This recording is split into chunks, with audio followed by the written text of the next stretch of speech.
নমস্কার বন্ধুরা, প্রবাসী কুকিংয়ে আপনাদের সকলকে অনেক অনেক স্বাগত। বন্ধুরা সবাই কেমন আছেন? আশা করি সবাই ভালো ও সুস্থ আছেন।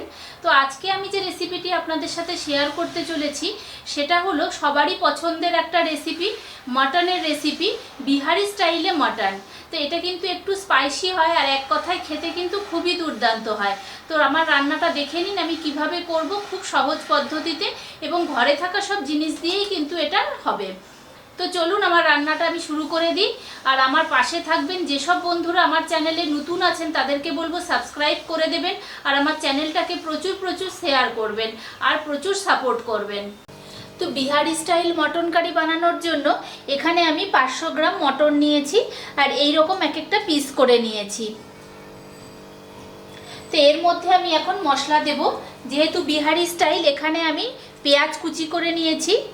তো একটু পেঁয়াজের পরিমাণটা কিন্তু বেশি লাগবে।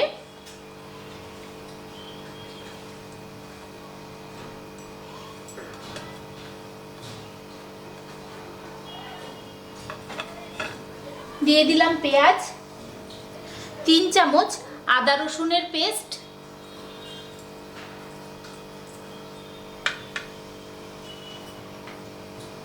1 চামচ হলুদ গুঁড়ো আর 1.5 চামচ লাল লঙ্কার গুঁড়ো আছে।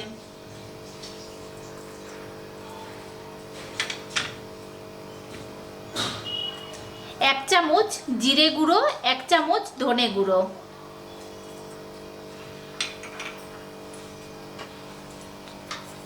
পরিমাণ মতো নুন। নুনটা কিন্তু যে যার স্বাদ অনুসারে দেবেন।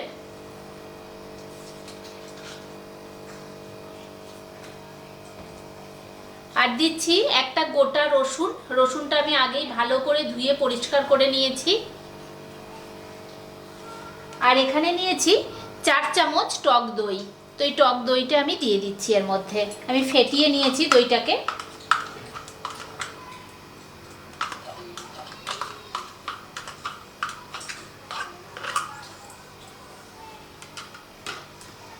আর দেবো একটু সর্ষের তেল।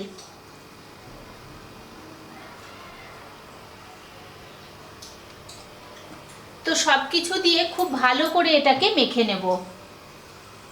যেহেতু বিহারি স্টাইল একটু কিন্তু স্পাইসি হবে, ওই জন্য আমি মশলার পরিমাণটা একটু বেশি দিয়েছি।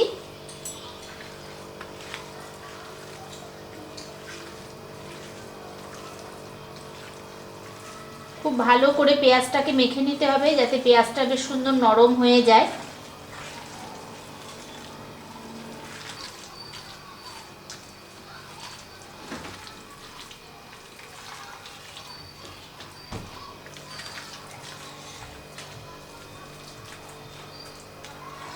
তো দেখুন মশলার সাথে মাংসটাকে কিন্তু খুব সুন্দরভাবে মেখে নিয়েছি। এখন এটাকে 1 ঘন্টার জন্য রেস্টে রেখে দেব। তো 1 ঘন্টা হয়ে গেছে। এবারে আমি গ্যাস ধরিয়ে দিয়েছি। কড়াইতে দিয়ে দিচ্ছি পরিমাণ মতো সর্ষের তেল। আর রান্নাটা আমি সর্ষের তেলেই করব।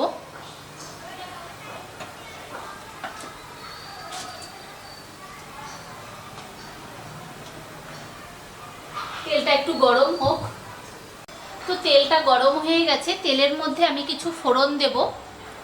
এখানে নিয়েছি একটা তেজপাতা, দারচিনি, বড় এলাচ, লবঙ্গ, ছোট এলাচ, গোলমরিচ আর গোটা জিরে।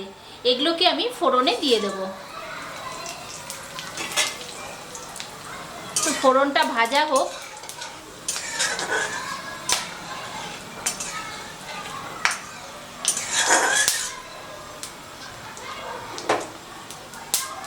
ফোড়নটা ভাজা হয়ে গেছে।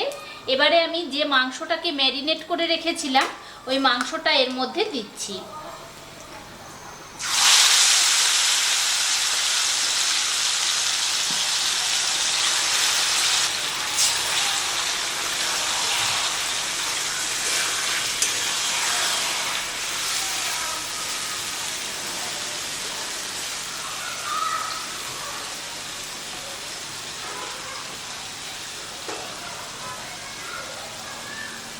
তো এখন এটাকে একটুখানি নাড়াচাড়া করে দেব। আর আমি কিন্তু কোনো জল দেব না, পেঁয়াজ থেকেই জল বেরিয়ে যাবে, ঢেকে দেব শুধু। তো পেঁয়াজের জলেই এটা সিদ্ধ হবে। আর আমি কড়াইতেই করব, আজকে আমি কোনো কুকার ব্যবহার করব না। তো এখন 2 মিনিটের মতো এটাকে আগে কষিয়ে নিই। তো 2 মিনিট একটুখানি কষিয়ে নিয়েছি। এবারে আমি গ্যাসের পাওয়ারটাকে মিডিয়াম করে এটাকে ঢাকা দিয়ে দেব।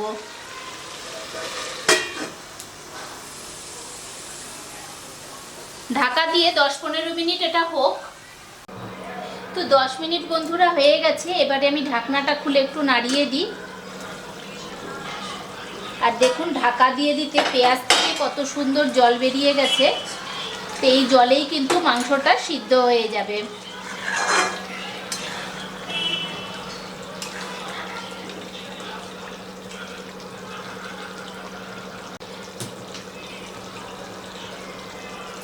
এবারে এর মধ্যে দিচ্ছি একটা টমেটো।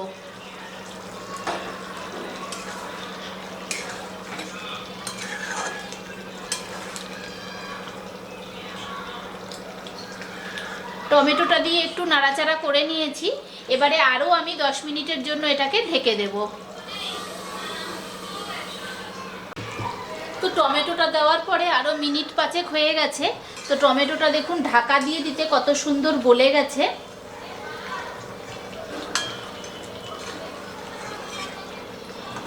এই দেখুন টমেটোগুলো সব সুন্দরভাবে গলে গেছে। তো খানিকটা সিদ্ধ হয়েছে, আরও একটু সিদ্ধ হবে। তো তার জন্য আমি আরও মিনিট 10 মতো এটাকে ঢাকা দিয়ে দিচ্ছি।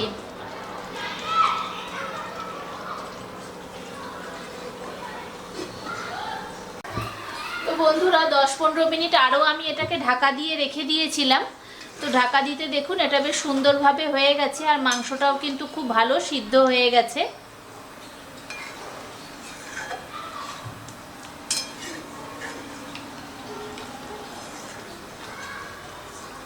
তো মাংসটা একদম রেডি হয়ে গেছে। আপনাদের যদি ইচ্ছে হয় তো আপনারা একটু গরম মশলা দিতে পারেন।